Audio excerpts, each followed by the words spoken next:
Philosophy is simply what you know. Now, to correct a couple of old cliches, what you don't know will hurt you.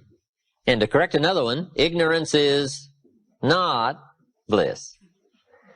Boy, it's so important to have the correct philosophy. It's so important to know. Philosophy sets the course of your life. Philosophy is simply what you know. So it's important to know. I'm telling the kids these days, make sure you get the information while you're here. I'm talking to the Newport Harbor high school kids in some lectures last year and this year. And my encouragement is, make sure you get all the information while you're here. I know it's laborious. I know it isn't easy to read the books and take the classes and try to get good grades. But hey, while you're here, gather it all up. The book you miss will make a difference. Right? The information you don't get will make a difference in the legacy of your equities over the next few months, the next few years. So philosophy, this is where it all begins. Now, I've divided philosophy into three parts. One is basic, starting out philosophy.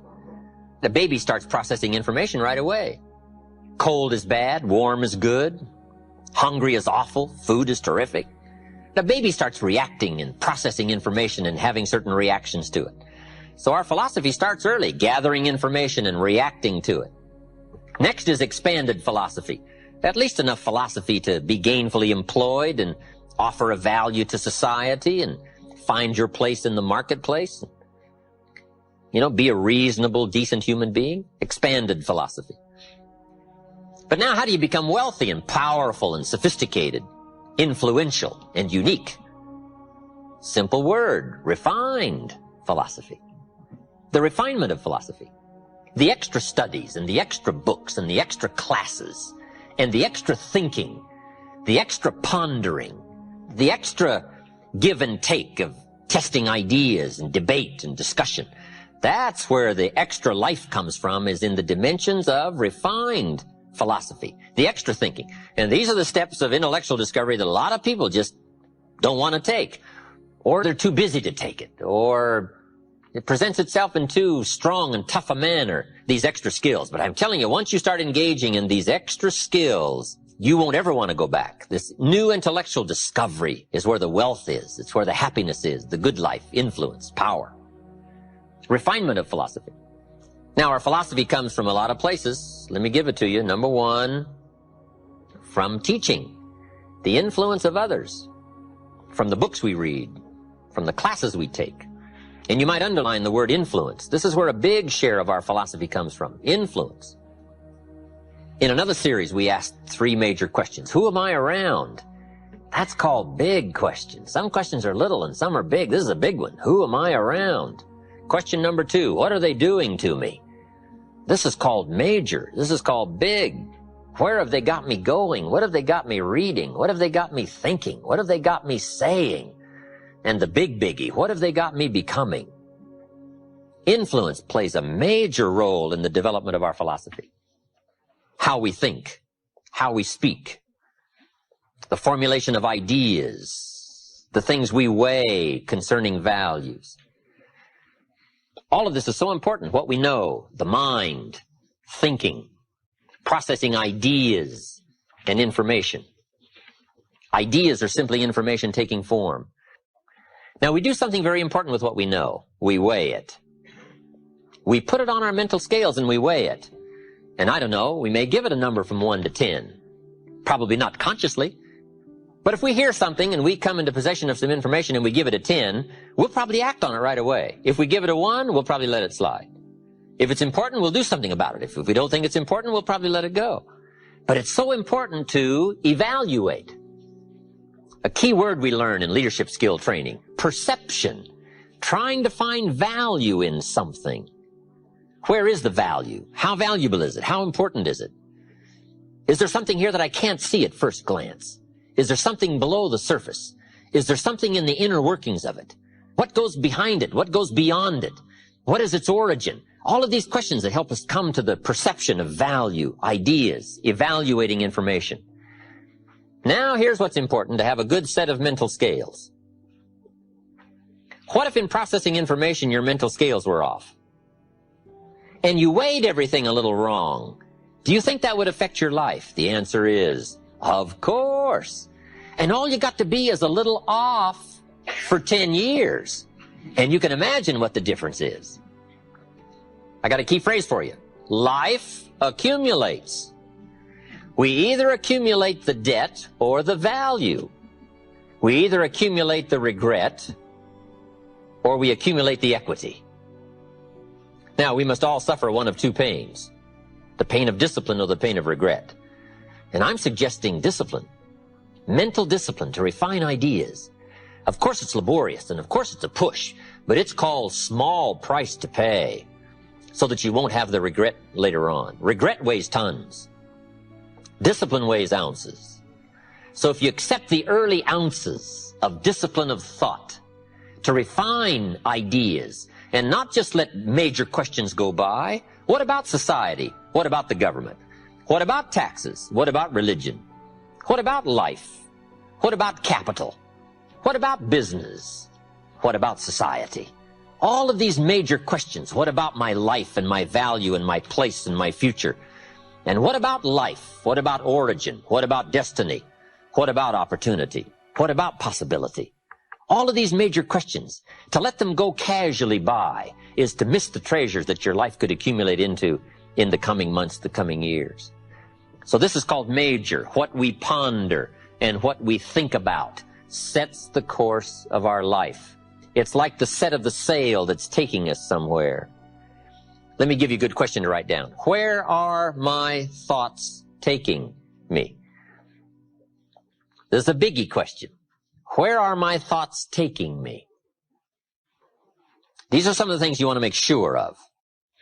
You might be able to be casual about some things, but here's some things not to be casual about. My philosophy is taking me somewhere. Big question, where? The accumulation of equity will either be there or won't be there. Life accumulates. And I'm either accumulating debt that I'll be sorry for, or I'm accumulating value that I'll be happy about. Now, here's an important question. What is your philosophy about activity? What about hard work? What about long hours? What about full days? If you're doing something, how hard should you go at it? How much time should you put in? Everybody has to develop their philosophy about activity. Just by way of review, let me quote you Old Testament says, 6 days activity, 1 day rest. That's called philosophy of ratio of activity. What is a good ratio of rest and activity?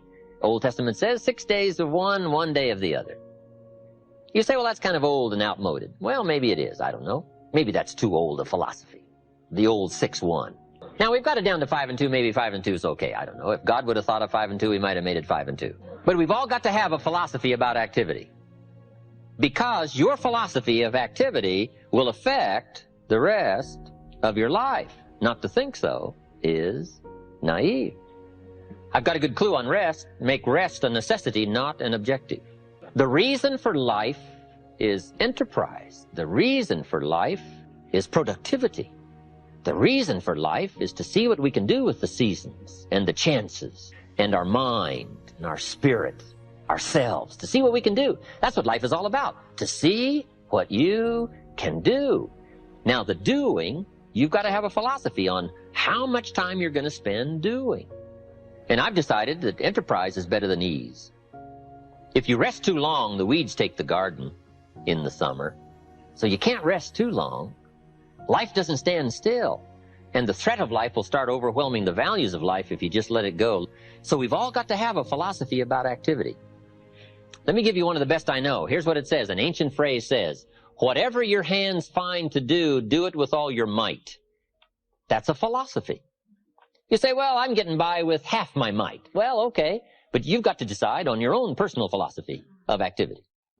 Now, this philosophy says, do it with all your might. Do you think there's any value or virtue in that? Well, I don't know. You've got to decide. You've got to weigh this out, right? You've got to evaluate it for yourself and put it on your own mental scales, and you've got to come up with your own answers. How hard should you work? I'm teaching kids now the ant philosophy. The ant philosophy. An ancient story says everybody should study ants, especially lazy people.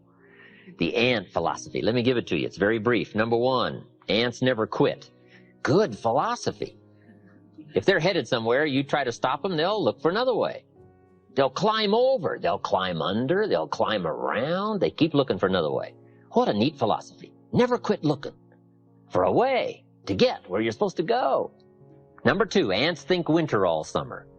That's an important philosophy. You can't be so naive as to think summer all summer.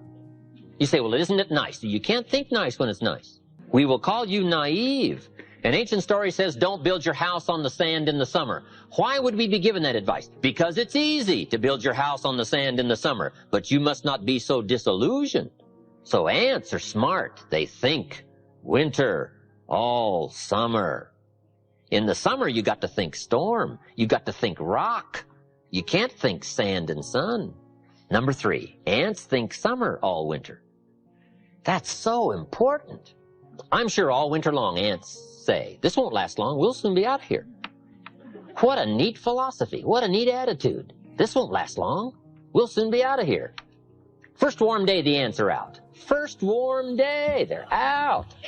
Now, if it turns cold again, they'll dive back down, but first warm day, they're out. They can't wait to get out. What a neat philosophy. Can't wait to get at it. We teach in leadership skills. Average people look forward to getting off. Successful people look forward to getting on with it. The guy doesn't want off, he wants on. And that's what starts to transform his life into the doing, into the activity. Now, here's the last of the ant philosophy. How much will an ant gather during the summer to prepare for the winter? Answer, all he possibly can. What an incredible philosophy, the all you possibly can philosophy. How much should you do? You got to come up with a philosophy of how much should you do. We're all governed by our thinking, our evaluation, what we've decided and how we feel. And this is a big question. What should you do? Shelf gave me the best answer when I was 25 years old. Here's what he said. Do all you can. How many books should you read in the next 6 months? As many as you can fit into your schedule. Because the book you miss won't help. What if a guy missed the book, Think and Grow Rich? The guy's 40 and poor and he missed the book. He lived in the right country, but he missed the book. He was a nice guy, but he missed the book. He was very sincere, but he missed the book. He worked hard, but he missed the book. I'm telling you, if you miss the book, no telling what treasure will be missing in your life if you just miss the book. How hard should you work? The ant philosophy. The man says to me, I'm making about $50,000 a year. Isn't that enough? Now, what would be your philosophical answer to someone who says, I'm making $50,000 a year, isn't that enough? He said, my kids are doing okay, and he said, I got my bills paid. So what would you say if a guy says, I'm making $50,000 a year, isn't that enough? I said, yes, $50,000 a year is enough if it's the best you can do. We don't call enough an amount. We only call enough your best. If you're capable of making $500,000 a year and you make $50,000 a year, we call you loser. Now, it isn't the difference between 50,000 and $500,000 that's important. What's important is the full extent of your reach. That's what's important. The only way to feel maximum good about yourself is to extend yourself to the full capacity of your reach, your intellectual reach and your physical reach and your potential and your possibility to do the best you can. What should you do? All you can. How many books should you read? As many as you can. How many skills should you learn? As many skills as you can. How many people should you touch? As many as you can. What all should you engage in? As many things as you can. Why not go to the max? I've got a good question for you. How tall will a tree grow? As tall as it can. Did you ever hear of a tree growing half as high as it could? No. Trees don't grow half. They grow all. Full. They drive their roots as deep as they can, stretch as high as they can, produce every leaf they can. Trees go to the max. Now, why would human beings settle for less than the max of their capacity? Simple answer. They have the power of choice to do so. It gives us the dignity of being human beings called the power of choice. So we've got a couple of choices. Let me give them to you. Here they are. To be all or to be part. Now, this is a philosophical discussion. You can choose to be less than you were designed to be, or you can choose to be all you were designed to be. I'm merely suggesting that you ponder what the all might do for your life in the next 1 year, 3 years, 5 years. If you refined your philosophy of activity and went for it all. So the difference in value is not the amount. If you do the best you can and you make $10,000 a year, we call that enough. If you do the best you can and you make $1 million a year, we call that enough. Enough is not the difference between 10,000 and 1 million. Enough is simply doing the best you can. A group of psychiatrists invited me to come and lecture in Los Angeles. Not too long ago, I thought that was fascinating. I never graduated from college. But they wanted to hear my story, so I go talk to the psychiatrists. Then in the middle of my talk, I had the audacity to say, ladies and gentlemen, let me tell you what I think most messes with the mind. They said, what do you think most messes with the mind? I said, I think it is simply doing less than you can messes with the mind. It causes all kinds of psychic damage, I think. Simply being less than you can be, doing less than you could do, trying less than you could try, doing it with less enthusiasm than you could. I think it somehow damages the mind. It damages our self-image. Because here's what I've discovered happens. The minute you turn this around and start extending yourself, it isn't the value you get from extending yourself that's the greatest value. It's how you feel about yourself that's the greatest value. Because, see, it's not what we get that makes us valuable. It's what we become. And part of becoming is to see what all you can become. See what all you can do. See how much you can earn, how much you can share, how much you can start, how far you can reach, how far you can extend your influence. Now, that kind of commitment to philosophical thinking about attitude and about activity, we call this the potential for life change.